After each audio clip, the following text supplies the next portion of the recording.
Hello everybody and welcome. In this video I will show you how to add and manage Google Assistant on your headphones REDMI Buds 4 Pro.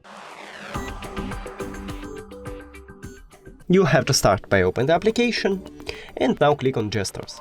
Now we can add this gesture just for press and hold, so decide you want to use left one or right one earbud. I prefer left one, so I click here. It's the same for the right one. And then voice assistant.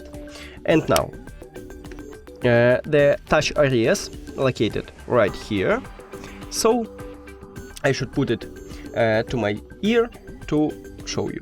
And now I press and hold my left earbud, and as you can see I just awake Google Assistant. That's it. Thank you for watching this video. If you found it helpful, please consider subscribing to the channel and leave the like on the video. It's really important to us. See you later!